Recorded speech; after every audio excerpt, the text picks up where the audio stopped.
Put subsidi BBM. Satu lagi contoh kelemahan mendasar pemerintahan Jokowi.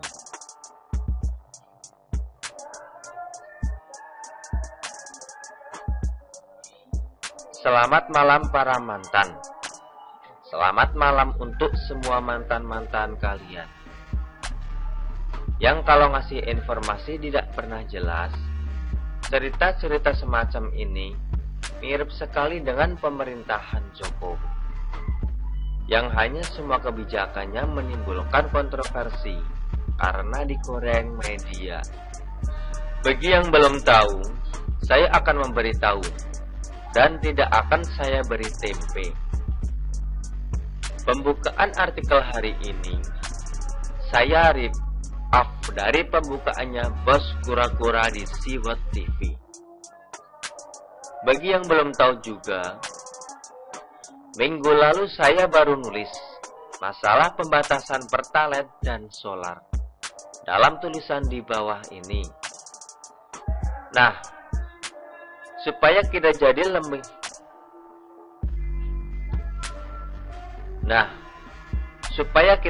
lebih banyak tahu tanpa perlu berlama-lama bersama kolik, ayo kita kulik.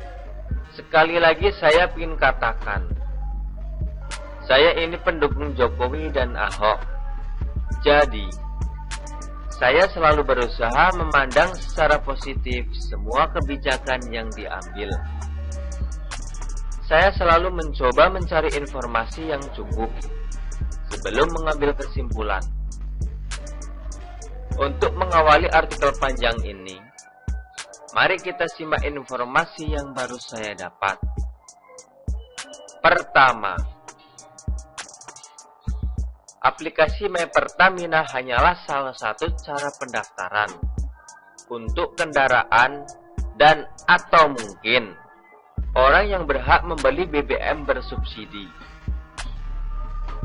Cara pendaftarannya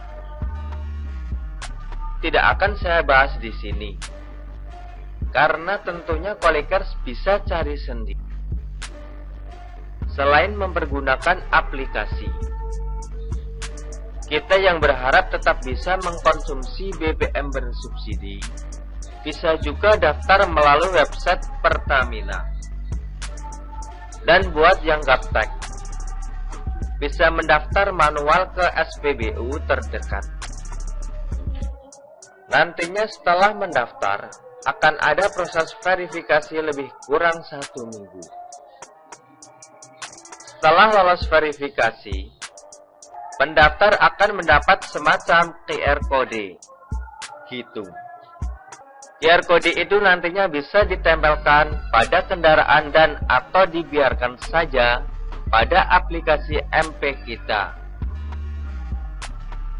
Fungsinya sebagai akses masuk untuk membeli BBM bersubsidi. Jadi, katanya sebelum masuk akan ada petugas yang memeriksa di depan SPBU. Ibarat kita mau masuk mall, ada pemeriksaan aplikasi Peduli Lindungi. Gitu loh. Jadi mungkin akan ada perbedaan tempat antrian buat mereka yang akan mengisi Pertalite atau solar bersubsidi, dengan mereka yang duitnya udah banyak untuk mengisi BBM yang lebih mahal. Sudah jelas atau masih pusing? Kalau masih pusing, kita salaman dulu, karena saya juga pusing waktu nulis ini. Kedua, tanggal 1 Juli adalah tanggal dimulainya uji coba di 11 wilayah di Indonesia. Jadi jangan panik duluan. Kita semua masih bisa ngisi Pertalite, walaupun belum daftar. Kalau mau registrasi, silahkan. Mau nunggu, ya boleh. Warning, jangan juga spekulasi berlebihan. Mengapa yang dipilih daerah A? Mengapa daerah B tidak dipilih untuk daerah uji coba? Tidak semua harus dikaitkan dengan hal-hal politis dan pilpres.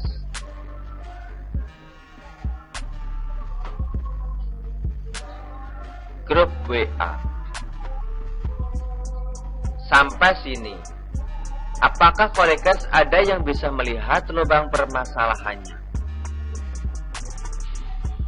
Saya sih bukan mau nyari-nyari kesalahannya, tapi memang potensi turunan permasalahannya luar biasa. Kita biarkan persoalan ini menggantung dulu.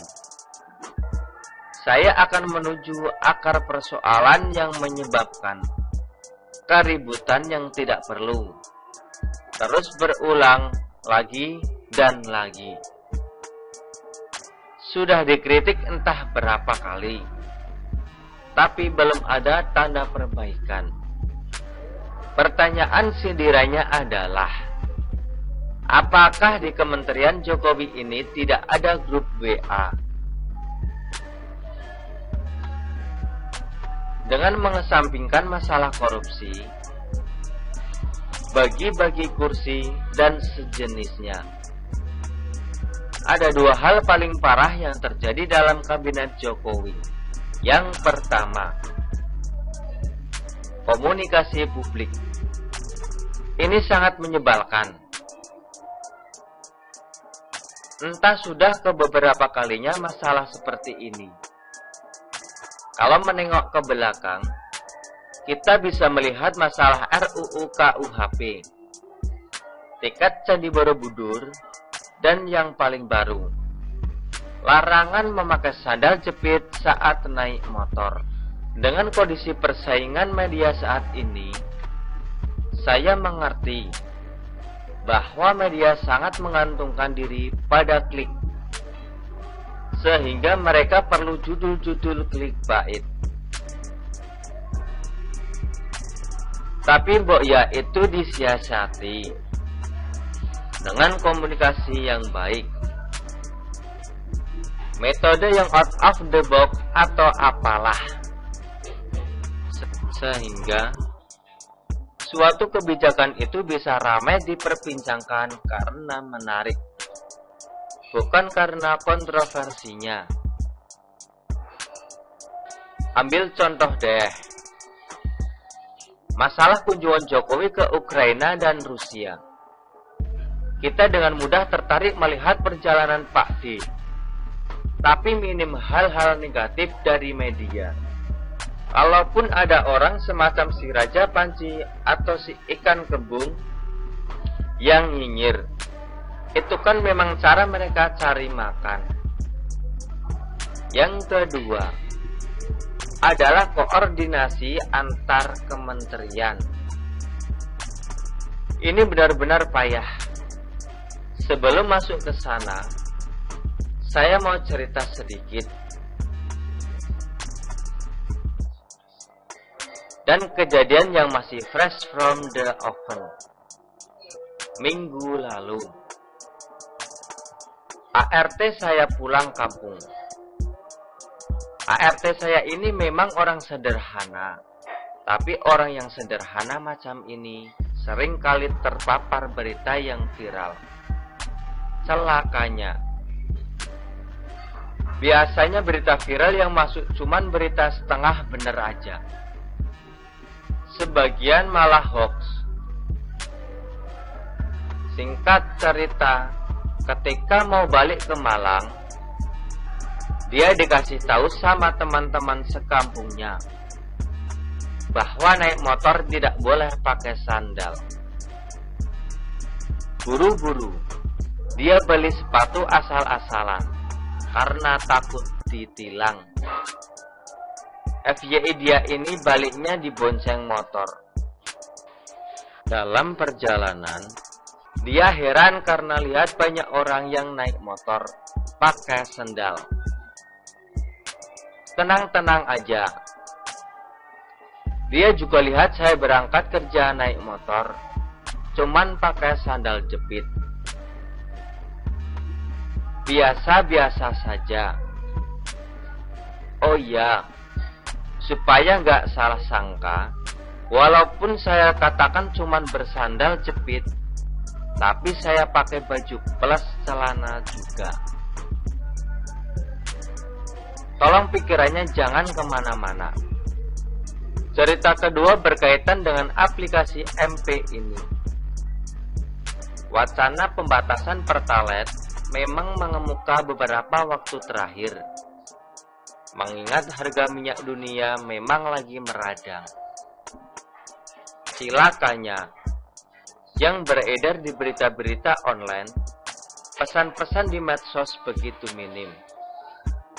Kebanyakan didominasi tentang aplikasi MP, cara mengunduh, cara mengisi data, dan seterusnya.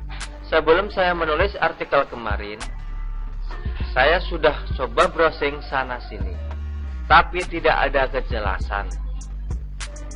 Jadi terus terang, saya kurang info. Baru hari ini saya ketemu dengan YouTube-nya Arya Sinulinga dari wawancara di sebuah stasiun TV plus channel dari bosnya, ILC, Karni Ilyas. Saya menyesalkan penjelasan dari pemerintah baru muncul setelah opini liar berkembang begitu luar biasa di masyarakat. Lagi-lagi, orang-orang sederhana yang cuman terpapar sosmed kena dampak pertama kalinya. Beberapa mulai mengajak untuk mengisi BBM banyak-banyak sebelum 1 Juli karena takut ada pembatasan. Ini kan konyol. Data. Berkaitan dengan data, saya pikir sudah waktunya koordinasi antar kementerian ditingkatkan. Data disempurnakan. Saya melihat kacau balaunya data, mengakibatkan negara melakukan tindakan-tindakan buang uang, buang tenaga, dan buang waktu yang tidak perlu. Saya bukan sedang ngomongin tentang si gubernur seiman yang bikin ruwet warga karena mengganti nama dari 22 jalan di daerahnya. Saya ini lagi ngomongin negara Indonesia. Kita lihat deh, setiap kali ada program, entah itu bantuan, subsidi, kita selalu melakukan pendataan yang berulang-ulang dan berulang. Mau ngasih bantuan sosial, ada pendataan lagi. Mau vaksinasi, kudu store fotokopi KTP. Mau masuk mall, ada aplikasi Peduli Lindungi. Minta daftar data lagi. Mau pembagian pupuk bersubsidi, bikin data lagi. Mau beli minyak curah, daftar lagi. Sekarang mau pembatasan Pertalite, ada lagi pengumpulan data. Kalau ada koordinasi antara kependudukan, Samsat, Kementerian SDM, dan BUMN, Kementerian ESDM, dan BUMN, semestinya ini semua nggak perlu dilakukan. Mana dong big data yang digembor-gemborkan itu? Masa kalah sama Gojek dan Tokopedia? Saya kemarin browsing biskuit Roma kelapa di Tokopedia. Beberapa saat kemudian, ketika buka YouTube, iklan yang nongol di paling atas adalah iklan Roma kelapa. Berarti kan data saya connect. Padahal YouTube dan Topet kan nggak berhubungan secara langsung. Moral hazard. Penyampaian informasi yang jelas sebelum terjadi distorsi. Jadi pekerjaan rumah luar biasa buat pemerintahan Jokowi. Saya nggak tahu apa sih kerjaan Kementerian Informasi ini. Jangan hanya sibuk ngurusin capres-capresan. Jangan ribet ngurusin cuci-mencuci image seseorang yang memang sudah kotor karena bersimbah noda politik identitas. Kerjakan dulu tugas-tugasmu. Persiapkan program yang setengah matang akan menimbulkan dampak sosial yang telah terjadi berulang di Republik ini. Selayaknya kutukan. Kita lihat deh, orang yang ditangkap karena menyelewengkan pupuk bersubsidi. Kita bisa saksikan gudang yang digerebek karena menimbun minyak goreng. Kasus pembatasan pertalite, muaranya pasti ya ke situ-situ lagi. Ada kasus penimbunan, penjualan ilegal, hingga kasus ini bisa bakal ada penjokian nama dan nomor kendaraan. Saya menghargai keinginan pemerintah untuk tidak menaikkan BBM bersubsidi. Saya mengerti bahwa rakyat ini jangan dibebani terus dengan kenaikan harga ini dan itu. Tapi tolong deh, pakai cara-cara yang kreatif gitu loh. Terus evaluasi kinerja kementerian kita.